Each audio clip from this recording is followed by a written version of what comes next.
Hey guys, what's going on? Welcome back to another episode of your weekly news roundup here on Stando Mania. I, of course, am your host, Stando, and we are going to just dive right into the news because I'm already a day and a half late, pretty much, on recording this video. Sorry to my producer, Gold Knight, for making you work frantically on this, dude. That is all on me. I will try to do better in the future, but hey, let's jump into the news. Let's get right into it. The first thing we're going to talk about today, of course, is the biggest news story of the week. Sony buys Bungie for $3.6 billion. This acquisition is, according to Jim Ryan, Sony's way of tapping into the games as service market and putting a foothold in there. That way they have a constant revenue stream year in, year out.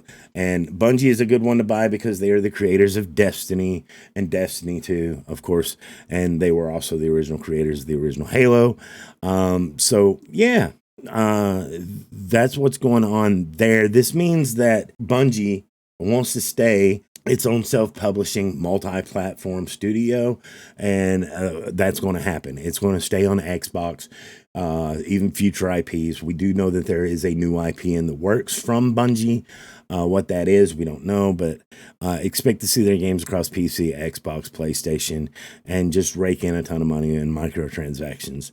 That's pretty much what Bungie wants to do now, what they are, and that is games as service like that.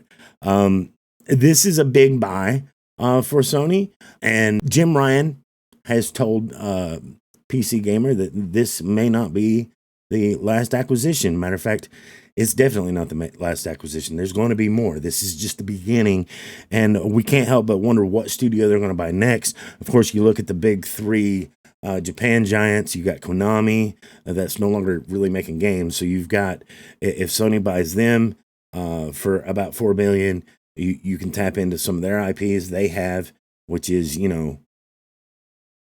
they've got Castlevania, of course. They've got the Metal Gear franchise. They've got Silent Hill. Any of those three games would be a great have for Sony. Whether that's realistic or not, I don't know. Square Enix is another one that's a pretty good buy for them because, you're already producing games for Square Enix and paying full production costs. Why not just, buy them out? It seems like they're not interested in making their own games. That's why, matter of fact, that's why we see Final Fantasy 16 coming exclusive to PlayStation, or Final Fantasy 7 Remake exclusively coming to PlayStation. It's because Sony is paying for the productions of those games. So if Square Enix is not willing to, make the games or produce these games on their own, maybe it's time to get out of the video game business and sell your business to Sony. That's just me. Of course, this would give them the likes of Tomb Raider and many more IPs as well that are really heavily identified with the PlayStation brand. So Dragon Quest, all that good stuff. So yeah. We could also see them maybe purchasing Capcom. This will give them access to some marvelous games, a huge wide variety, including Resident Evil, Street Fighter, Ghosts and Goblins. Who knows? That's a big giant rabbit hole to crawl down once you're buying Capcom. And then, there's other smaller studios that are going around, like you got Sega and Atlas that are not valued as high, but still have a lot of IPs in their belt. I don't know. I do know that Japan has stronger and stricter, like, anti-monopoly laws and antitrust laws compared to the US. So maybe it's not possible for them to buy up another tech giant in that area. So what does the buying power look like outside of Japan? Well, CD Projekt Red looks really good right now, considering, they're working on 2 new titles and just took a big hit on Cyberpunk 2077. We know this because they recently announced that they were getting ready to start pre-production on two games. Despite, Cyberpunk not being fully fixed yet, or the next gen release being out yet, maybe Cyberpunk 20 or CD Projekt Red is a good buy. perhaps. Also, I would be interested in THQ Nordic. I know THQ has been going around and buying up all their IPs and assets back, and it would be really interesting to see THQ Nordic. They've got a slew of stuff going on right now. Is it affordable? Is it in Sony's price range?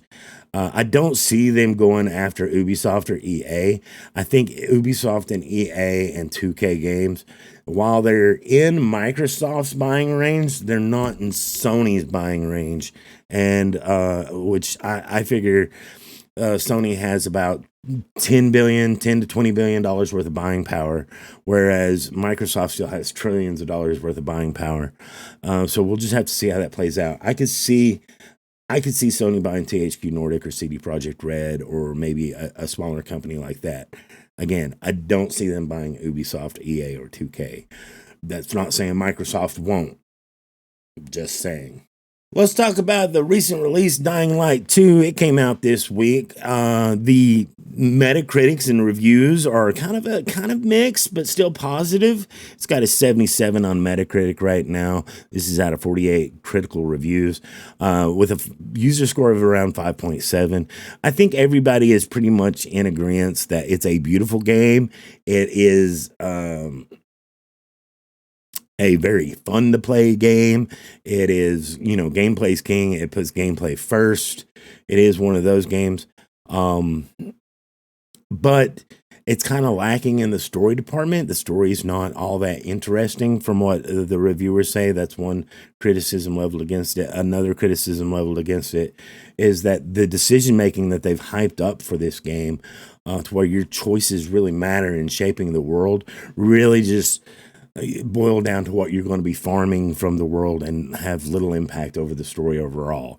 So that was kind of a letdown for a lot of people. Plus, there was a lot of bugs pre-launch, and a lot of these reviews came out pre-launch. That being said, since the game has launched, there has been a day one patch that has fixed a lot of these issues and fixed a lot of bugs. And of course, this being a Techland game, of course, the first Techland game published by Square Enix, because the last one, of course, was published by WB. So interesting. I think this being a Techland game, if they support this like they did the original Dying Light, you can expect some, vast updates over its lifetime with some free DLC, some paid DLC, plenty of things to do in this world. Again, it's kind of short. It's 20 hours for the main story. They say 500 hours for a complete playthrough, but that's a little misleading. This is kind of like Far Cry with zombies. It's kind of built like an Ubisoft game. And how much does that little icons that litter the map really matter to you? That's where that 500 hours comes in. And so it just depends on if you want to platinum unlock everything. So. Interesting. Dying Light 2. I'm going to be diving into that probably this week. Looks like a lot of fun. And yeah. GTA 6 has been finally confirmed. And that's the story. No, seriously, Rockstar put out a statement about what the future of Rockstar Gaming is, what the future of Grand Theft Auto is, what the future of Grand Theft Auto Online is. And basically put out a little footnote within that statement that was like, oh, and by the way, we are currently working. Grand Theft Auto 6 is in development and has been for some time, which is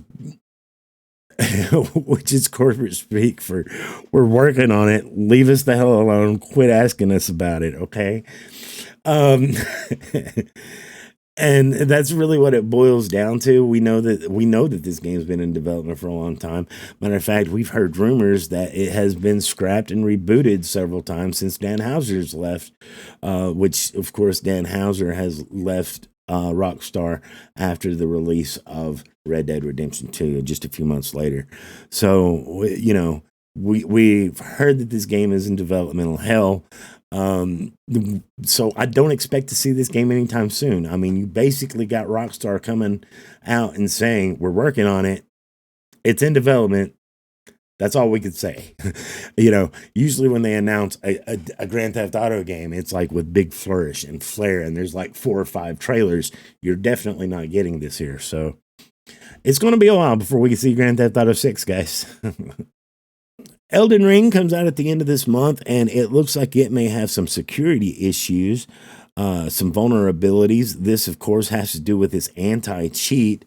A modder has found that it's using the same net code and the same easy anti-cheat that Dark Souls 1, 2, and 3 from the Prepare to Die edition remasters use. And that's kept the Prepare to Die edition offline for about a week now, or over a week. So hopefully, with the game coming out towards the end of this month, they're able to get a patch in there, some sort of fix that'll fix the game. I'm sure that if it releases and they still don't have a fix for it, the game will play offline and not use the online net coding. But if it comes out and you're still concerned about it, I think you may even get the option to play it offline. So we'll just have to see how that goes. Now let's talk about the games that are coming out this week. We got Ollie World coming to PlayStation 5, Xbox Series X and S, PlayStation 4, Xbox One, Switch, and PC. That comes out February the 8th. Sifu, it's coming out PlayStation 5, PlayStation 4, and PC. That's February the 8th. Action Arcade Wrestling coming to the Nintendo Switch February 9th. A game called Backbone is coming out to the Nintendo Switch. That's February 9th. Crossfire will be on Game Pass, Xbox Series X, Xbox One, February 10th. That game looks pretty damn cool. Honestly, I'm kind of interested in, giving that a try. Edge of Eternity, PlayStation 5, Xbox Series X, PlayStation 4, Xbox One, February 10th. Cardboard Kings comes to the PC, February 10th. And Kingdom Hearts, a whole slew of Kingdom Hearts games coming to the Nintendo Switch. Of course, this is via cloud service. So you're getting Kingdom Hearts 2.8, the final chapter prologue, Kingdom Hearts HD 1.5 plus 2.5 remix, Kingdom Hearts 3. Where do you jump in first? Don't ask me. Don't play Kingdom Hearts. It's convoluted mess, okay, if you ask me.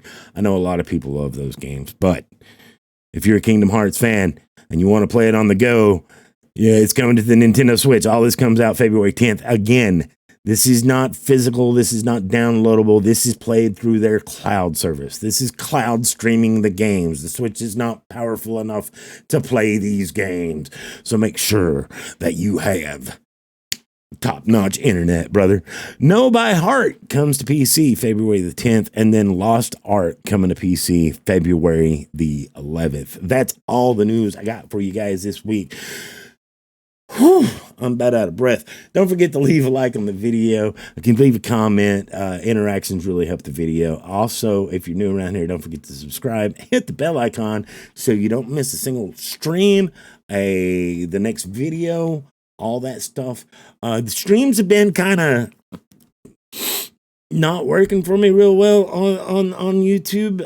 I don't know. I'm losing packets or having packet loss, or I don't know if it's on my end, if it's on the receiver's end, who's in that's on. I don't know how to fix it. So if the stream for some reason isn't popping up for you guys, head over to Twitch, twitch.tv/Stando. It'll be there. Anyway, that's all the news I got for you guys. I love your faces. I'll see you next time. Have a good one. Peace. Oh, Todd. Good job, buddy. Fist bumps.